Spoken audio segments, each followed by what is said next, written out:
নিয়ামতের শুকরিয়া আমরা আদায় করি না। আল্লাহ কোরআনে ঘোষণা করেছেন, লাইন শাকারতুম লাযিদান্নাকুম ওয়া লাইন কাফারতুম ইন্না আযাবি লাশাদীদ। আমি তোমাদেরকে অসংখ্য অগণিত নিয়ামত দান করেছি, নিয়ামত পাইয়া যদি তোমরা নিয়ামতের শুকরিয়া আদায় না করো, আমি আল্লাহ তোমাদের কাছ থেকে নিয়ামত গুলো ছিনিয়ে নিব।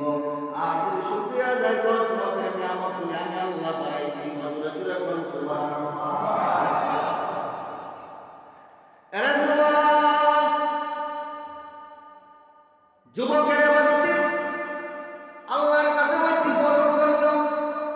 আপনি যখন বৃদ্ধ হয়ে যাবেন, মসজিদে ভালো করে আসতে পারবেন না, আপনার শরীরে শক্তি থাকবে না, জোরে বলুন কথা বলতে ভালো লাগবে না, আপনার হাত ব্যথা করবে, পাও ব্যথা করবে, আপনার মনে অশান্তি থাকবে।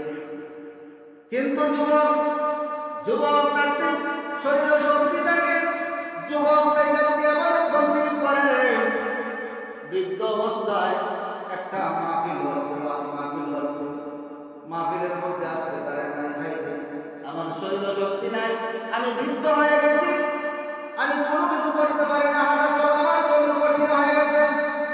ওই সময় ওই মুরব্বী যদি দুইটা হাত ধরে আল্লাহর কাছে বলে, মাবুদ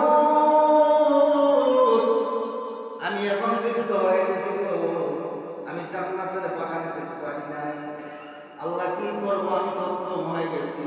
আল্লাহ বলেন, বান্দারে তুই যুবক একটা জান্নাতের বাগান তুই বাদ দাস নাই, যে কোনো মাহফিল হলে তুই চলে গেছ, আর বৃদ্ধ হয়ে আসতে পারে, ঘরে বসে আছো, কিন্তু জানিয়া দিস তুই বড় বাইশ জায়গা তুই জান্নাতের বাগানে গেলে যে সওয়াব হতো, এই সওয়াব আমি আল্লাহ তোর আমলনামায় দিয়ে দিব। এরা যুবক ব্যক্তি আমাদের বন্দী করেছ, এখন বৃদ্ধ হয়ে গেছ, বৃদ্ধ হয়ে যাওয়ার কারণে মসজিদে আসতে পারো নাই, রাস্তার মধ্যে পড়ে যাওয়ার সম্ভাবনা আছে, শরীরে শক্তি নাই, হাঁটা চলার শক্তি নাই, মসজিদে আসতে পারো নাই। ওই সময় যদি দুইটা হাত আল্লাহর দরবারে বাড়াইয়া বলো, মাবুদ আমি তো বৃদ্ধ হয়ে গেছি, আর যেতে পারি নাই, আল্লাহ আমি বৃদ্ধ হয়ে গেছি, আমি মসজিদে যেতে পারি নাই। আল্লাহ বলেন, বান্দা যুবক একটা তুই কতদিন মসজিদে গেছো, মসজিদে যেতে পারছ নাই, ঠিক আছে, মসজিদে গেলে যে সওয়াব হয়, এই সওয়াবগুলি আমি আল্লাহ তোর আমলনামার মধ্যে দিয়ে দিলাম। এই জন্য যুবক থাকতে আমার বন্দীকে আল্লাহর কাছে প্রার্থনা করেছি। বাবার আমার ভাইরা আমল আমি গত শুক্রবারে বলেছি,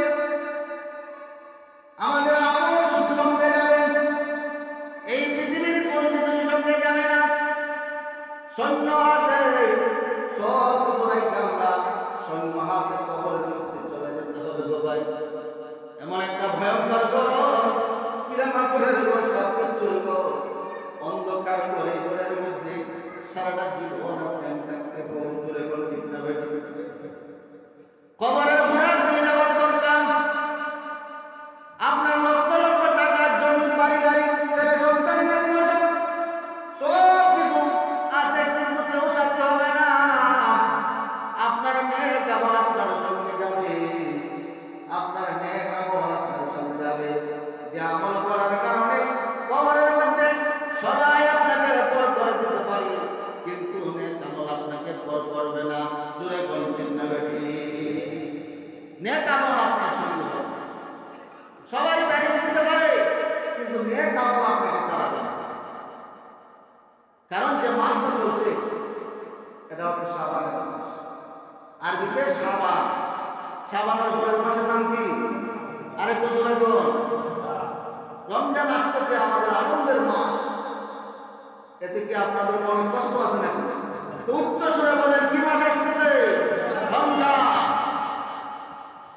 এটা আমলের মাস, শাবানের মাস মানে আমল।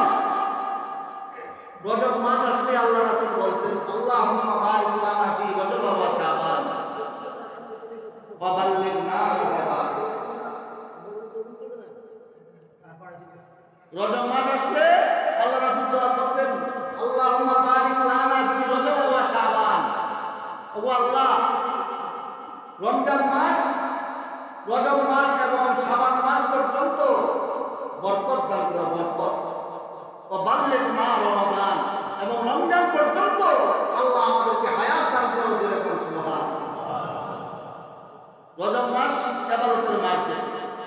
এক বছরের মধ্যে 4টা মাস সম্মানিত মাস, উত্তম মাস। এর মধ্যে হচ্ছে রজব, আর এখন বর্তমানে চলছে শাবান, শাবানের মাস। এই মাসের মধ্যে আল্লাহ রাসূল বেশি বেশি করে নফল রোজা, জোরে বলুন সুবহানাল্লাহ, বেশি বেশি করে নফল রোজা করতেন। এই মাসের মধ্যে বেশি বেশি করে কোরআন তেলাওয়াত করতেন।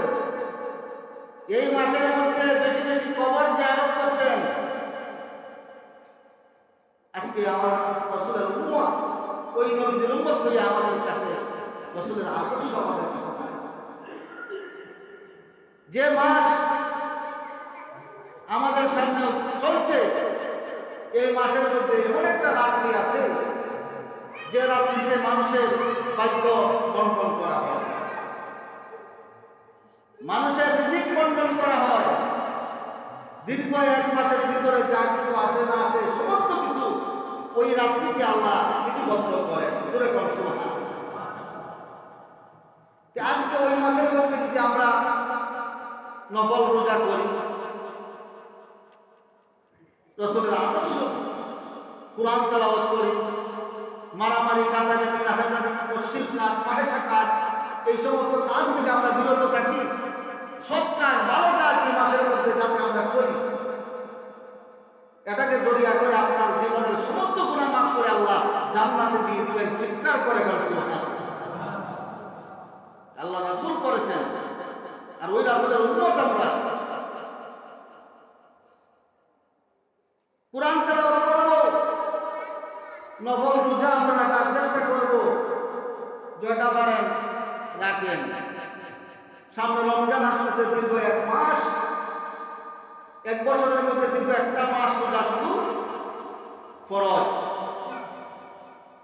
আর আপনি নফল রোজা, শাবান মাস আছে, রজব মাস আছে, মুহররম মাস আছে, এগুলি দেখে দেখে আপনি নফল রোজা করতে পারেন,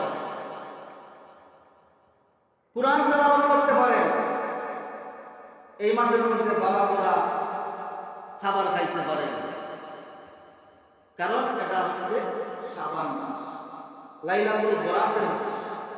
এই মাসের মধ্যে এমন একটা রাত্রি আছে যে রাত্রিতে আল্লাহর কাছে যা চাইবেন আল্লাহ আমাকে তাই দিয়ে দিব, জোরে বলুন সুবহানাল্লাহ। এটা সামনে আসে। বালাপোড়া খাবার খান, আপনার বাবা নাই, মা নাই, তাকে খরচ করতেন, মা বাবাকে কত কিছু কিনে দিতেন। এই দিনে, এই মাসে আপনি মা বাবার জন্য দোয়ার ব্যবস্থা করেন বা নিজে দোয়া করেন। বালাপোড়া খাবার খান, দীর্ঘ 1 বছর পর্যন্ত আল্লাহ আপনাকে বালাপোড়া খাবারের ব্যবস্থা করে দিবেন, জোরে জোরে বলুন সুবহানাল্লাহ। এই শাবান মাসের মর্যাদা আল্লাহর কাছে অনেক ঊর্ধ্বে, আমাদেরকে আল্লাহ দান করেছেন। এই যদি আমরা নেক আমল করি, এই আমলই আমরা আমার সঙ্গে যাবে, জোরে বলতে যাবে। বাবারা আমার, ভাইরা আমার, আমল কবরে যাবে, শুধু তাই নয়, আপনি যদি নেক আমল করেন, এই আমলটা দুনিয়ার মধ্যে আপনি ফল পাবেন, দুনিয়ার জমিনেও আপনি ফল করতে পারবেন। আল্লাহ রাসূল সাহাবায়ে কেরামদেরকে নিয়ে বসে আছেন, হঠাৎ করে বলতেছেন, আমার সাহাবায়ে কেরাম শুনো, 3 জন বন্ধু ছিল, মানে 3 জন লোক ছিল, তারা সফর করতে গেছে। আমাদের ছেলে সন্তান আমরা অনেক সময় ঘোরাঘুরি করার জন্য নানান দেশে ভ্রমণ করি, সফর করি, জাফলং যাই, 0 পয়েন্ট যাই, সাতক যাই, কত কত দৃশ্য দেখবার জন্য কক্সবাজার চলে যায়। এমন ভাবে 3 জন বন্ধু তারা চলে যাচ্ছে। হঠাৎ করে পাহাড়ের কাছে যাওয়ার পরে তো দেখা যায় অন্ধকার করে অবরকম ঝড় বৃষ্টি শুরু হয়ে গেছে। যেমন ঝড় বৃষ্টি শুরু হচ্ছে, তেমন ভাবে ঘূর্ণিঝড়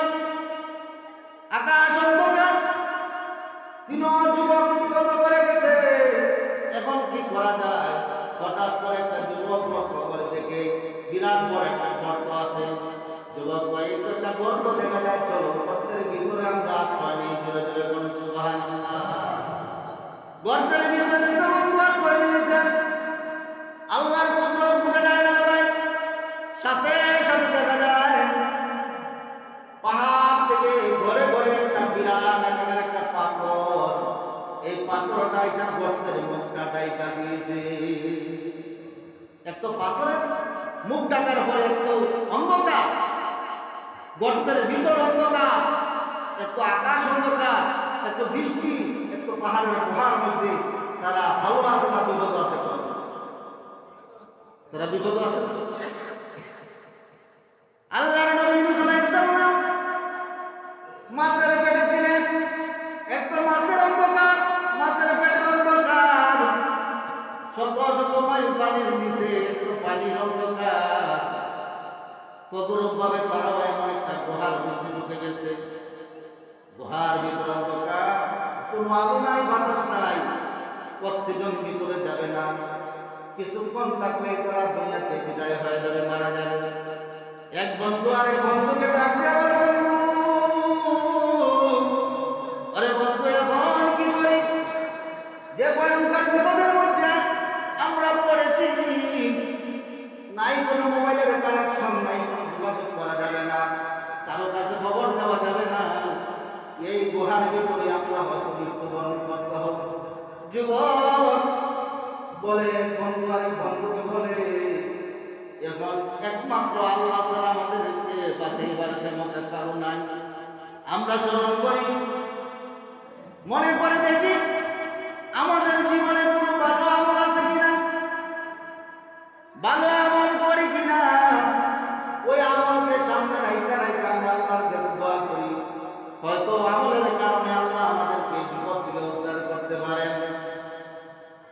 তিন বন্ধু যখন পরামর্শ করেছে, পরামর্শ করে হঠাৎ করে এক বন্ধু বলে, আলহামদুলিল্লাহ, আমি একটা ভালো আমল করেছি। দুনিয়ার লোককে দেখে নয়, আল্লাহ এবং আল্লাহর রাসূলকে রাজি খুশি করার জন্য আমার একটা আমল আছে। আরেক বন্ধু কে বলে, আলহামদুলিল্লাহ, আমার একটা আমল আছে। আরেক বন্ধু বলে, আমার একটা আমল আছে, নেক আমল করেছি, পৃথিবীর কাউকে দেখানোর জন্য নয়, একমাত্র আল্লাহ এবং আল্লাহর রাসূলকে রাজি খুশি করার জন্য আমি আমলটা করেছিলাম। আমরা চলো এই আমলগুলি সামনে রেখে মহান আল্লাহর কাছে মোনাজাত করি, দেখি আমাদেরকে আল্লাহ এই বিপদ থেকে উদ্ধার করেননি। জোরে জোরে বলেন সুবহানাল্লাহ। এই জন্য নেক আমল, এই আমলটা দুনিয়াতে আপনার ফল হবে, কবরের মধ্যে ফল হবে। শাবান মাস, রমজান মাস আসতেছে, আমরা বেশি বেশি করে আমল করব। আমল হচ্ছে আসল। আপনার 5 মণ এলিম আছে, এলিম নাই, আমল নাই, এলিমের কোনো লাভ নাই। আপনি কোনো কিছু জানেন না, 12টা সূরা জানেন, আপনি যদি আমল করেন অনেক উপরে চলে যাবেন। আমলে হচ্ছে আলিম। জোরে বলতে হবে, নেক আমল করছে, বন্ধু তিনজন বিপদে পড়ে গেছে, এখন কি করা যায়? তিনজনে মনে করছে আমাদের আমল আছে, আমরা আল্লাহ এবং আল্লাহ রাসূলকে রাজি খুশি করার জন্য আমলটা করেছিলাম, এখন আল্লাহর কাছে আমলকে নিয়ে দোয়া করবো, দেখি আল্লাহ আমাদেরকে উদ্ধার করেন কিনা। ভাইরা আমার, প্রথম বন্ধু 2টা হাত আল্লাহর কাছে বাড়িয়ে দিয়েছে, মাবুদ আল্লাহ গো, দুনিয়ার জমিনে আমি অসহায় ছিলাম, গরিব ছিলাম, আমি একজন মালিকের কাছে চাকরি করতাম। হঠাৎ করে মালিকের কাজ করতে করতে যখন হয়রান হয়ে গেছি, পুরা দিন কাজ করি নাই, অর্ধেক দিন কাজ করার পরে মালিকের কাছে গিয়ে বললাম আমি চলে যাব, আমার শরীরটা বেশি ভালো না, বেতন দিয়ে দেন। মালিক বেতন দিয়েছে, কারণ পুরো বেতন দেয় নাই, অর্ধেক বেতন দিয়েছে। ওই লোকটা রাগ করে গুসা করে যে আমি বেতন দেব না, মালিকের টেবিলের মধ্যে টাকাটা ফেলে সে চলে আসছে, রাগ করে চলে আসছে। ওই মালিক ভাবতেছে এটা তো আমার হক না, হকটা তো হচ্ছে ওই ব্যক্তির। জোরে বলে ঠিক না বেটি? একটা হচ্ছে হকুল্লাহ আর একটা হচ্ছে হকুল ইবাদ। একটা হচ্ছে বন্দার হক আর একটা হচ্ছে আল্লাহ। বন্দার হক বন্দাই করি নাই, আমি রাগ করে তার টাকাটা যে দিলাম না, এইটা নিলাম, এটা তো আমার ঠিক হয় নাই। উনি ভিতরে চিন্তা করতে লাগলেন আর ভাবতে লাগলো এই লোকটাকে কোথায় পাবো, খোঁজ কোথায় পাবো, কিন্তু সুযোগ নাই। কিন্তু লোকটার টাকা দিয়ে একটা মোরগ কিনেছে। মোরগ কেনার পরে মোরগটা যখন বড় হয়েছে বিক্রি করে একটা ছাগল কিনেছে। ওই ছাগল কিনে পরে আস্তে আস্তে দেখা যায় একটার পরে একটা ছাগল দিচ্ছে, বাচ্চা দিচ্ছে, বাচ্চা দিতে দিতে বিরাট ছাগল হয়ে গেছে। হঠাৎ করে ওই লোকটা বিপদ পড়ে গেছে। বিপদ পড়িয়া মনে হইল লোকটার কাছে তার অর্ধেক দিনের টাকা পাই, টাকাটা নিয়ে আসি। চলে গেল মালিকের কাছে, গিয়া বলতেছে ভাই আমার টাকাটা দিয়ে দেন। মালিক বলে ভাই রে তোমার টাকার প্রয়োজন নাই, ওই মাঠের মধ্যে যতগুলি ছাগল আছে সমস্ত ছাগল তুমি নিয়ে নাও। সুবহানাল্লাহ। উনি বলতেছে আমার সাথে কি বিশেষ করতেছেন, এতগুলি ছাগল আমি কেন নেব? এগুলি আমার না, ওই প্রত্যেকটি ছাগল হচ্ছে তোমার, তুমি নিয়ে যাও। উনি ভাবতেছে ভয় পাচ্ছে যে এই ছাগলগুলি যদি কে ধরি আমার একটা ফিটাও মাটি পড়বে না, সম্পূর্ণ ফিটা আমার ফিটে পড়বে। উনি ভাবতেছেন উনি কি আমার সাথে কি বিশ্বাস করতেছে। বাবার আমার মালিক ডাক দিয়ে আরে ভাই তুমি ভয় পেও না, এই ছাগলগুলি আমার না তোমার নয়, কারণ তোমার বেতনের টাকা দিয়ে আমি বাড়াইতে একটা নয় শত শত ছাগল আল্লাহ দিয়েছেন। জোরে জোরে করে সুবহানাল্লাহ। ছাগলগুলি তুমি নিয়ে যাও, এই ছাগলগুলি আমার না। এই ছাগলগুলি একমাত্র আল্লাহ তোমাকে রাজি খুশি করার জন্য তোমার বয়ে আমি ছাগলগুলি দিয়ে দিলাম। আল্লাহ গো এই কাজটা যদি তোমাকে রাজি খুশি করার জন্য করে থাকি, তোমার কাছে পছন্দনীয় হয়ে থাকে, তোমার ভয়ের কারণে আমি করেছি, এই জন্য এই বিপদ থেকে আল্লাহ তুমি আমাদেরকে বাঁচাও। জোরে জোরে বলুন সুবহানাল্লাহ। এমন ভাবে দোয়া করার ফলে পাথরটা 3 ভাগের 1 ভাগ সরে গেছে। জোরে বলুন সুবহানাল্লাহ। নেক আমল করলে দুনিয়ার কিন্তু আপনি ফল পাবেন। আজকে আমল করি না, 1 ভাগ চলে গেছে, কিন্তু 3 বন্ধু পাথরের ভিতর থেকে, গুহার ভিতর থেকে বের হওয়া সম্ভব না। কিন্তু আরেক বন্ধু আমার 2টা হাত বাড়াই দিছে, মাবুদ আল্লাহ আমি একটা ভালো কাজ করেছিলাম, সৎ কাজ করেছিলাম। কি সৎ কাজ করেছো? ব্যক্তি বলতেছে আমি দুনিয়ার মধ্যে আমার চাচাতো বোন খুব সুন্দর ছিল, খুব সুন্দরী রূপসী ছিল, আমার বোনের জন্য আমি পাগল ছিলাম। হঠাৎ করে আমার বোনের বাড়িতে গেলাম, বাড়িতে গিয়ে দেখি আমার চাচাও নাই, চাচিও নাই।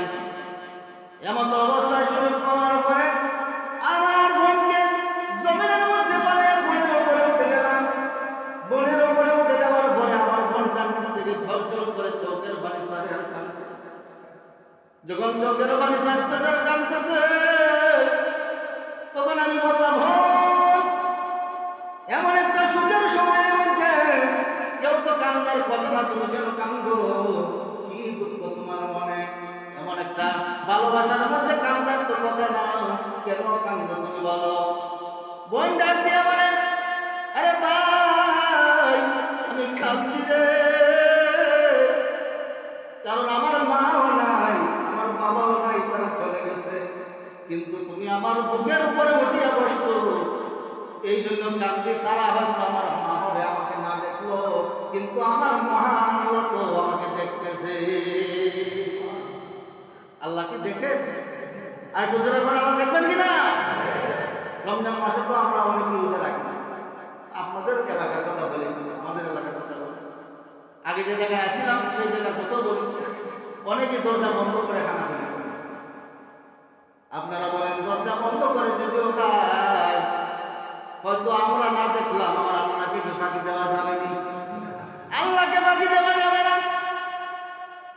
ওই মহিলাটা বলে বাইরে এত বড় সর্বনাশ করতেছো, আমার বয়স 15 হয়ে গেছে, 18 হয়ে গেছে, আমার জীবনের মধ্যে কলঙ্কের দাগ কেউ দিতে কেন আমাকে সর্বনাশ করবে?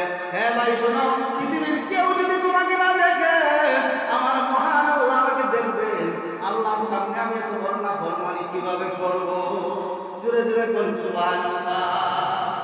কিন্তু বর্তমান জমানা আমরা অন্য একটা মেয়েকে যদি নিজের বোন ভাবি, নিজের মেয়ে ভাবি, নিজের মা ভাবি, তাহলে কোনোদিন আমরা নাফরমানি করতে পারবো না। কারণ আপনার একটা মেয়ের সাথে, আপনার একটা বান্ধবীর সাথে, আপনার একটা বান্ধবীর সাথে যদি একটা ছেলে বদমাইশি করে, খারাপি করে, আপনি সইতে পারবেন না, সহ্য করতে পারবেন না, প্রতিবাদ করবে, আপনি কোনো ভয় বরদাস্ত করতে পারবেন না। আপনি কিভাবে আরে একজনের উপরে চাপিয়ে পড়েন, তার চৌকাঠের উপর কেন চাপিয়ে পড়েন? এটার জন্য কালকে আমাদের ময়দানে আল্লাহর আদালতে দাঁড়িয়ে জবাব দিতে হবে। জোরে বলুন ঠিক না বেঠি? বোন বলে ভাই রে আমাকে ছেড়ে দে, সরাসরি বিধান মতো তো বিবাহ জায়গা আছে, আমাকে বিবাহ করে নে, আমার মা বাবাকে বুঝাইয়া বলবো, আমার মা বাবার কাছ থেকে অনুমতি নেব, আমার সর্বনাশ করিস না। বোন ওই চৌকের উপরে ছেড়ে দেওয়ার সাথে আল্লাহ আমার ভিতরে খুবই কম্পন সৃষ্টি হয়ে গেছে, গলা কাটা মুরগির মতো আমি ছটফট করতেছি, হায় আমি সর্বনাশ করতেছি, আল্লাহর কাছে কি জবাব দিব? আমি সাথে সাথে আল্লাহর ভয় ভীতি আমার অন্তরে সৃষ্টি হয়ে গেছে। আল্লাহ রাব্বুল আলামিন মহাগ্রন্থ আল কোরআনের মধ্যে বলেন, ইয়া আইয়ুহাল্লাযীনা আমানু তাকুল্লাহা হাক্কা তুকাতিহি ওয়া লা তামুতুন্না ইল্লা ওয়া আনতুম মুসলিমুন।